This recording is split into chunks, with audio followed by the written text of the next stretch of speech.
Kalau Anda punya masalah dalam hidup, kata Allah, jangan mengeluh.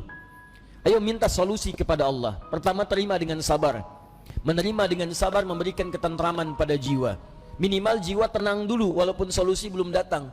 Jiwa yang gelisah hanya akan menghadirkan keresahan dan sikap yang tidak penting, sehingga melahirkan hal-hal yang tidak kondusif. Nah, kata Quran, sabar dulu, terima. Ini ujian. Tidak mungkin Allah menguji seseorang yang tidak sanggup menerimanya. Kaidahnya mengatakan, la yukallifullahu nafsan illa wus'aha. Allah hanya akan menguji seorang hamba kalau dia sanggup menerimanya. Kalau Anda sekarang bawa masalah yang sangat besar, itu hanya Anda yang sanggup, yang lain tidak. Makanya Anda yang diuji, bukan orang lain. Terima dengan sabar, ada pahala di dalamnya. Bukankah Anda ingin dekat dengan Allah? Dekat dengan Allah itu kuncinya kesabaran. Karena itu Allah firmankan, innallaha ma'as sabirin. Quran surah kedua ayat 153. Sabar itu adalah kalimat pembuka ucapan selamat dari malaikat ketika menyambut para ahli surga. Bukankah Anda ingin masuk surga? Maka di Quran surah ke-13 ayat ke-24, malaikat disebutkan dalam Quran menyambut ahli surga pertama kali dengan kalimat sabar. Salamun alaikum bima sabartum fa ni'ma uqbaddar. Selamat ya, Anda sabar saat di dunia. Sabar. Dengan sabar ini Anda bisa masuk surga. Silahkan nikmati tempat yang belum pernah Anda nikmati dan rasakan sebelumnya. Sabar. Dan sabar itu selalu bersanding dengan ujian. Quran surah kedua Al-Baqarah ayat 155. Ya, walanabluwannakum bisyai'in minal khauf wal ju' wa naqsin minal amwal wal anfus wath thamarat wa basyiris sabirin.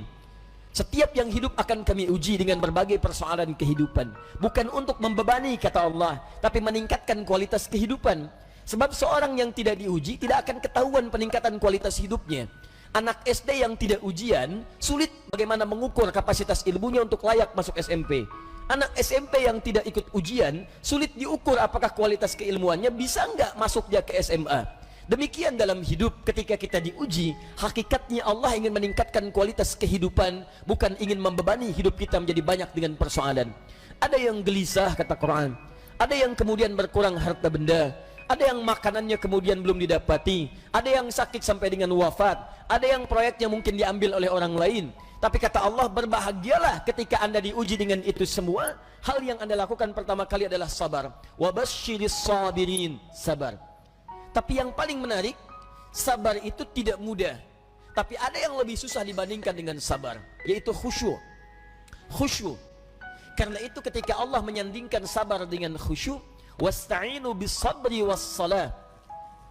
Jika Anda punya masalah, terima dulu dengan sabar, minta tolong lewat salat. Tapi salat tidak mudah, illa 'alal khashi'in, kecuali bagi orang khusyuk. Khusyuk lebih sulit dibandingkan dengan sabar. Ketika Allah sandingkan antara sabar dengan khusyuk dalam salat, maka kata gantinya hanya menunjuk kepada salat. Wa innaha, bukan wa innahu. Ha, dhamirnya muannats. Salat ujungnya tak marbutah, menunjuk pada muannats.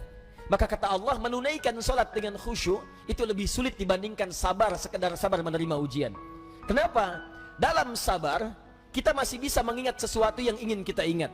Dalam salat yang tidak ingin Anda ingat bisa diingat. Silahkan cek Abu Dawud nomor hadis 857. Ketika Anda bertakbir mengucapkan Allahu Akbar, disitulah kata Nabi, setan akan membisikkan pada jiwa Anda, uzkur kada, uzkur kada. Ibu kalau belum takbir, Bu, biasa aja. Tapi begitu ibu mengucapkan Allahu Akbar, kata Nabi, setan di situ mulai bekerja. Ingat ini ya, ingat itu ya. Gak percaya silahkan nanti zuhur, Bu. Begitu ibu takbir, handphone, ingat WhatsApp belum dibalas, miss call belum dijawab, entah itu khairayara atau miss call syarayara. Mesti ingat tuh. Bahkan kata-kata saya ini ibu akan ingat tuh. Begitu ibu takbir, mulai bekerja. Ingat ya, kata Ustadz Adi, setan akan bisikin tuh. Itu setan, Bu, bukan saya. Muncul dia. Ya, hatta la yash'ural musalli kam rak'atan yusalli. Sampai-sampai orang sholat, kata Nabi nih, kalau Nabi bicara pasti akan terbukti. Sampai-sampai orang sholat ada yang tidak sadar berapa rakaat sedang menunaikan sholatnya.